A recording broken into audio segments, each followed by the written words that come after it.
There is no fair way to compare the two because they are completely distinct categories of riders. Without a doubt, Cavendish is the best sprinter of his generation. From 2008 to 2010 and 2011, he was virtually unbeatable. Unfortunately for Sagan, we can't say the same about Cavendish. Nonetheless, the opposition he's faced thus far has been considerably tougher than what the British cyclist endured over the course of those 3.5 years. If Sagan can maintain his current performance level over the coming years, he will improve his Palmares. Hey intellectuals, welcome back to Cycling Right Now.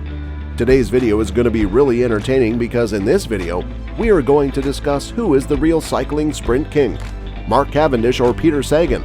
So stay with us till the end of this video so you don't miss out on any of this information. But before we proceed, don't forget to subscribe to our channel and click on the bell symbol so that you don't miss out on any of our wonderful videos in the future. Let's get started. Let's start with the fact that Mark Cavendish is the greatest sprinter in cycling history. A mass crash, a late bike change, sweltering heat, and an injury to a teammate all contributed to Mark Cavendish's fourth stage victory at this year's Tour de France.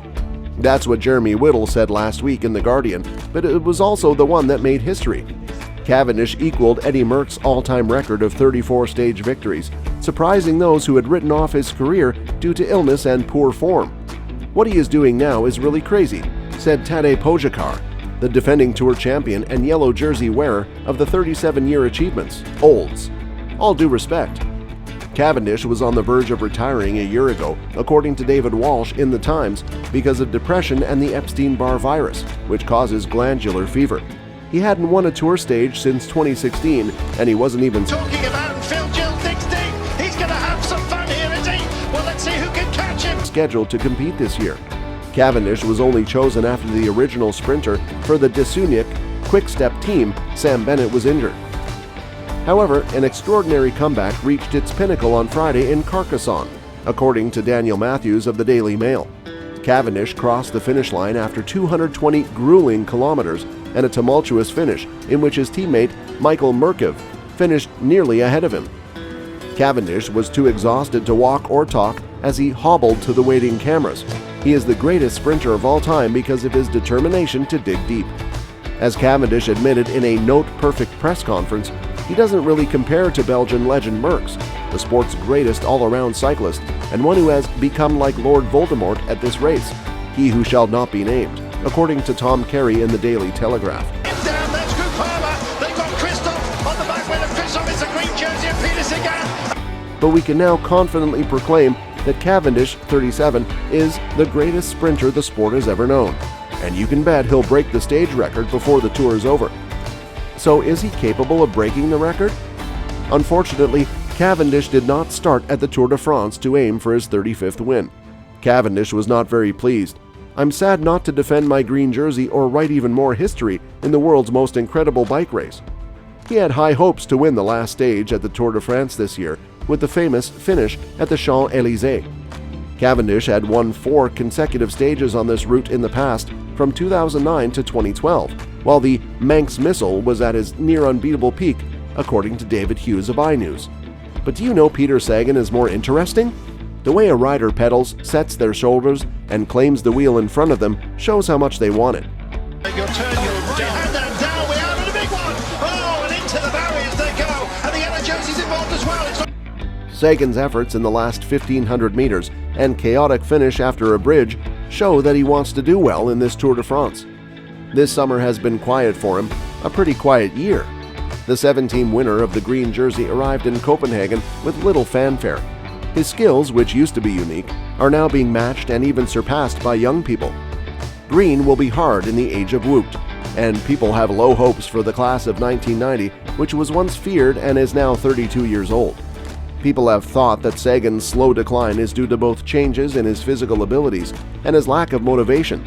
Even for a big talent like him, his talk of switching to mountain biking and stories about late nights in Monaco and fights with police don't show the kind of focus that's needed in the peloton today. Wel, wie komt daar nog over? Saganetje in extremis. Sagan wint, Gent-Wevelgem. He might be able to take it easy when he's 33 and still win. No, you can't do that. Recently, he came in 6th, between Jasper Philipsen and Jeremy Lecroc. Not much to talk about. Sagan is known for having very sharp elbows. If you ask around the peloton, you'll hear that he has a not always good reputation for going where he wants and moving other riders around as he sees fit. During his prime, this was thought to be partly due to his ego. He thought he couldn't be hurt, and for the most part he wasn't. Sagan didn't get into crashes, crashes got into Sagan. This skill set hasn't changed, but he hasn't always been in top shape in the last 1,500 meters in recent years. This is because he has to be committed and in good shape. He had both on Saturday. Let's start with 866 meters to go until the finish line. In the picture taken above, the front of the group is still getting organized. It's not clear if the right side, the left side, or maybe the middle will be the fastest. But Sagan doesn't care because he doesn't have a team. He's right where he wants to be, sitting behind Wout van Aert and off Fabio Jacobsen's right hip. This is where everyone else wants to be too. One thing is to get there, and another is to stay there. Let's jump ahead to where there are 490 meters left.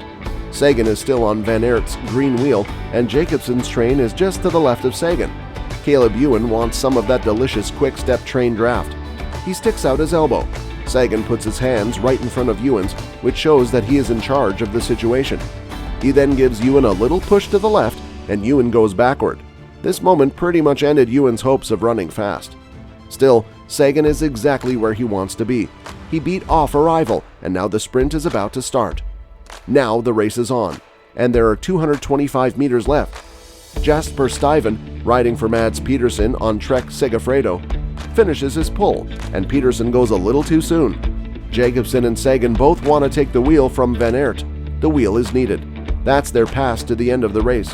Van Aert charges through, and after his pull, Stuyven comes back. The distance between Stuyven and Jacobsen is 95% of the distance between two Peter Sagans. Jacobsen doesn't close the door, but he damn well doesn't open it. He stays in his line and lets Stuyven block for him. Sagan moves his shoulders to get through while Jacobsen picks up speed. Just to be clear, no one here is doing anything wrong.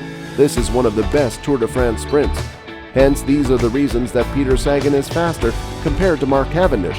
His riding technique is so swifter and smoother than that of any other rider. So what do you guys think about them? Do let us know in the comments section below. And that's it for today, guys. We sincerely hope you enjoyed the video. If so, please click on the like button and share it with your friends and family.